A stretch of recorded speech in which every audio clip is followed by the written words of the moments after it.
Сьогодні в стінах комунального закладу Центр культури та дозвілля дуже радісна та приємна подія. Завершено перший етап ремонту хореографічного класу.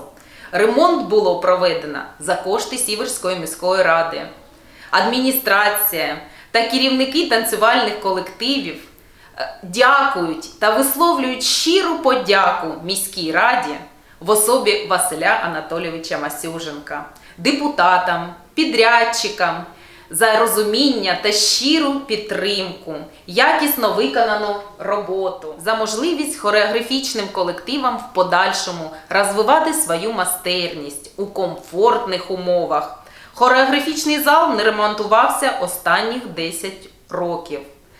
І тепер ми маємо презентувати сучасні умови, в яких хочуть і повинні займатися наші діти.